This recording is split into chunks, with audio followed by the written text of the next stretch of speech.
Young Marine Corps recruits on the confidence course at Paris Island. Let's go.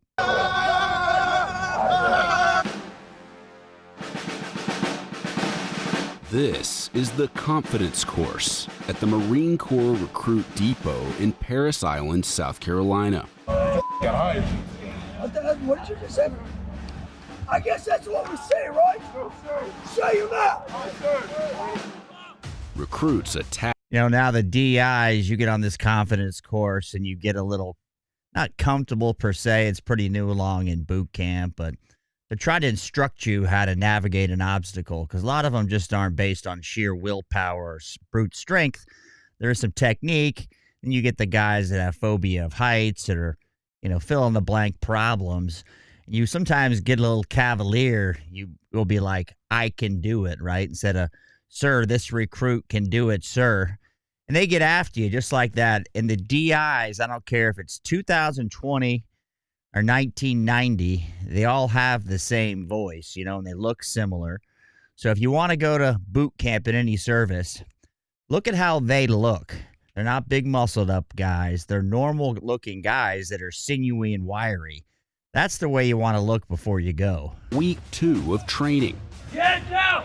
And must negotiate 15 obstacles, which test them both physically and mentally, requiring a combination of focus, coordination, and of course, confidence. You stay, I go. No, I go, you stay. I go, you stay. If they don't have confidence, they can't really make any sound decisions. If they're not confident in anything that they're doing or they're thinking, they might have a lot of missteps and slip-ups, and it would affect things on the battlefront. I don't know what they meant by her being the chief drill instructor. I never dealt with any WMDIs, but that's irrelevant. The confidence course is a big thing because a lot of these obstacles you just never done before. And the key for you young guys, you old guys chime in, is just going fast on everything. You go slow, you lose your inertia, and it becomes more of a pain in the ass, whether it's climbing over an obstacle, the rope swing. And they will tell you exactly how to do it. If you do exactly what they say and you're as coordinated as Forrest Gump, you should be fine. 12 of boot camp. Recruits gather before dawn in a compound known as Leatherneck Square, where drill instructors go over proper and safe execution of each obstacle. You're going right below the top log, you understand? Yes, sir. There's no set order of obstacles on the course. Groups of recruits start on different obstacles and work until all of them have been attempted, usually taking a few hours. Many of the obstacles require pure strength, especially in the core and upper body, like on the difficult reverse climb. Each group is monitored by a drill instructor who has succeeded in each of the 15 challenges. Let's go, go, go, go. God, I'd hope they succeed. Jesus. None of that stuff's hard. Now, if you're doing 5 pull-ups, you may have a problem on some of these obstacles. Since it is pretty new into boot camp, maybe problematic for you. So don't go doing 5 pull-ups because you may have a problem. So you need to be prepared for this stuff. So what will happen? Nothing, except you'll have a hard time and you'll get yelled and screamed at and you'll get better. But the confidence course, like they show, some recruits can have a difficult time. It's usually the upper body strength stuff or the grip strength stuff that people have a problem with. And then they don't follow the technique, say, on the slide for life and that type of deal. Say something back. And it's up to the instructor to determine if a recruit is unable to safely complete the obstacle. You're on the first block. In which case, Jesus. the recruit is ordered to move on. Get your armpit up there. Do it, chicken wing. Chicken wing. Chicken wing. Chicken wing. No, I'm tired of watching you freaking fail. You failed this event. Nope, just grab your canteen and go. You failed this event. Yeah, he can't do a pull-up, this guy. He's a thin, young guy, but all that is a pull-up, right? And the chicken wing is you pull yourself up just enough to get your armpit on the bar, then you sling your leg over. It's like doing the O course. Not a big thing. Take some practice. They'll show you. Try it a few times. You get it. If you're remotely coordinated, if you played any sport in high school, you should be fine. Get a lot of guys asking, what should they do? Play a sport in school, number one. I don't care if you like the sport. At the minimum, you have to exercise. In golf, esports, that's not a sport. Man, let's grab one more try, sir. What did I just say? Aye, sir. What did I just say? Aye, sir. Go. Aye, sir. Some obstacles offer a purely physical test.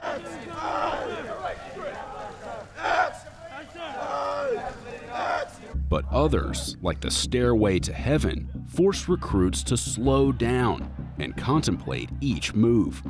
The obstacle is 30 feet high, and recruits aren't given any safety ropes or harnesses. Yeah, if you slow down on that, it's not going to go well. You just climb the obstacle, flip your leg over, and move on. If you go slow, you start looking around. If you're scared of heights, it's a problem. I was not. I don't remember anybody failing an obstacle that I recall. Now, I think I would remember that. Things change all the time. There's cameras here. I'm sure they push them through because none of these are insurmountable. This is basic boot camp shit from the Army and the Marine Corps, I'm sure. I don't know exactly what the Army does. I'm sure it's very something similar. You guys put in the comments what your experience is with this. And over, and then back down, using communication along the way to make sure they get down safely. I go, you say. You go. I say you go.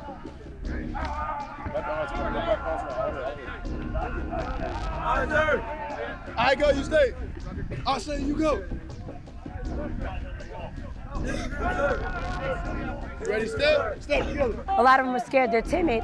So in preparation for that, we build their confidence a little early on. I think it helps them to see us demo it, but it's different actually doing it. It's gonna become like second nature. It'll help them transition through boot camp, it'll build their confidence. So when the other things come along, they're like, hey, it might be hard, but I can still do it. Now that obstacle right there, you have to go from floor to floor. I don't remember anybody helping you. Somebody's got to be first, right? But that is a bit challenging. You really can't tell from looking at it, but it's different floors. And so it's probably 7 or 8 feet. So you got to kind of jump up, grab it, pull yourself up with a chicken wing idea, sling your leg over, and you get, I think it's 3 floors. And that one I remember being a little more of a challenge. I thought to myself, so maybe a little more difficult just because there is no outside boundary. So if you jump and fall backwards, you're just falling. It was something I never done. It wasn't a big deal, but I remember that one. Maybe it was towards the end or something. I just remember that one very clearly thinking, this could be a pain in the ass. One of the most challenging obstacles on the confidence course is appropriately known as ToughOne, which provides another opportunity for recruits to descend from a height of 30 feet. That's if they can make it to the top. Recruits must engage their hamstrings to ascend a rope and then use substantial upper body strength to overcome a challenging climb onto the obstacle's upper level. Only then can they make their descent. You overcome this amazing obstacle and you're like, wow. I would say to Graham, it's not hamstrings. They're going to teach you how to climb a rope, right? You're going to use your kind of wrap it around and inch your way up, inchworm your way up. That's the technique. Now, when you get further along, the end, I could climb a rope with no feet. I could climb way faster if it was like a confidence course race, but they're going to teach you. If you do what they say, you're going to be fine. I wouldn't say it is a lot of upper body strength if you do the technique. If you don't do the technique, if you're not using your legs and your ankles to pin the rope and inch your way up like they tell you, it is more upper body strength. And if you're not a strong recruit, you will have a problem with that. And most people just don't have the technique when they start. That's the problem. Most of these kids can do it. It's just a new thing, and they're nervous. I would tell you, climb ropes before you go in. Go to the local gym where they do wrestling, and climb ropes. It's going to be helpful. Do you need to do it? No. But it will make things a lot easier when you know how to climb a rope because there is quite a bit of forearm strength involved. Not a pile of back strength, but if you know how to use your legs, it's super easy. That was pretty tough, but hey, not too bad. Recruits aren't graded or scored on the confidence course like they are on the physical fitness test or PFT. It's simply an exercise in building confidence and strength. This is the time where a lot of them are going to find out where their shortfalls and whatnot are at. A lot of them don't know that they can actually maneuver the obstacle course. It's to build their confidence, do some things that they didn't think they could. Go, low. All right, sir. One of the signature obstacles on the confidence course is the slide for life. Recruits must slide all the way down a 90-foot-long rope, stretched out diagonally. At its highest point, the rope is suspended 25 feet over a small pond. Sir, sliding down the rope. They start their descent in a prone position, but their journey is interrupted by a drill instructor. Hey, sir. Hi, sir. Go, low. Hi, sir. Who orders the recruit to roll over. Now I'm going to make a confession. I did this, and the first time I did fall in, so if you start hanging or whatever, I can't remember the exact thing. You have to say drop in the water. You have to get out and sing the Marines hymn with your hands behind your head. That's a lot of technique. Now, they're not showing the drill instructors at the top shaking the rope either, because the DIs will get up there and shake the rope back and forth so you'll fall. Because once you get the technique down, it's not a big deal. But the first time I did it, I remember them shaking the rope. I was flipping like you see these guys doing. And I don't know what happened. They just yelled out my name and said, into the drink or something like that. And I was in the water, came out. And there was no net. I see there's a net at the 25-foot mark. There was no net. It's not a big deal. I don't know why there's a net now. I guess the mothers of America must have got pissed.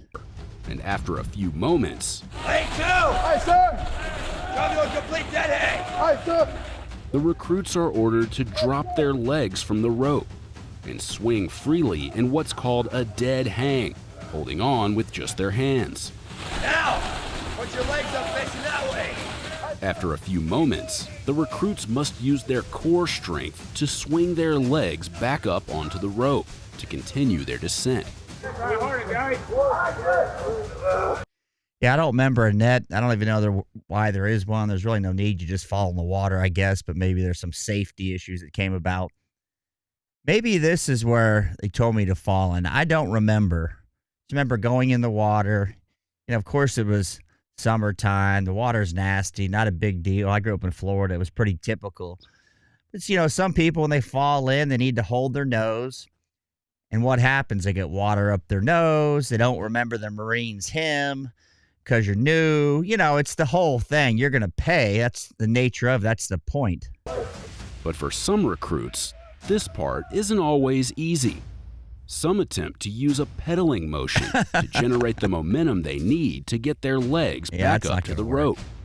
But it doesn't always work. Pick your feet up. Hi, sir. Drill instructors allow the recruits a few attempts to get their feet back up on the rope.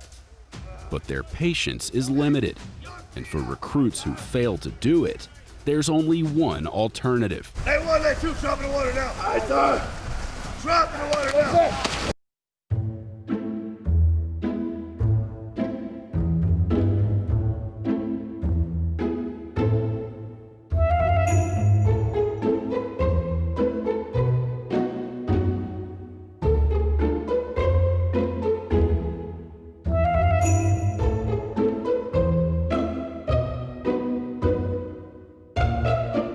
That one wears you down completely because it's upper body and core and lower body. That kills you, especially if you're tall. You feel all your weight just go straight down to your ankles when you're trying to switch positions and get.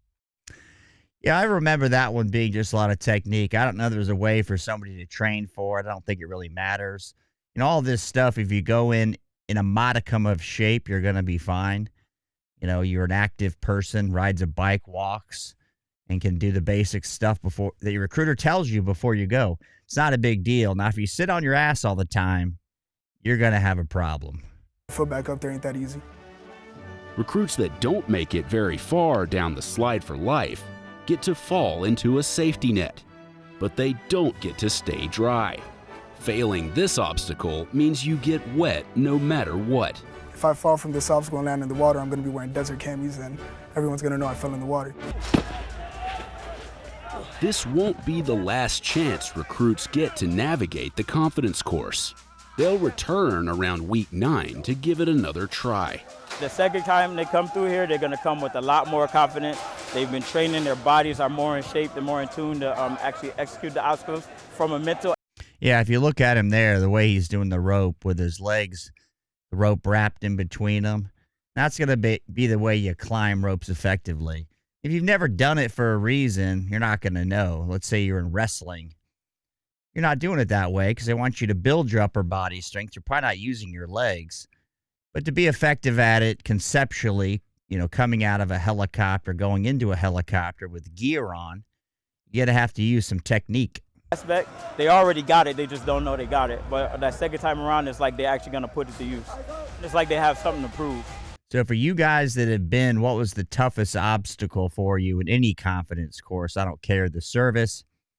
You guys that are going, what do you think looks like the toughest obstacle that you're going to face? I will see you in the next video.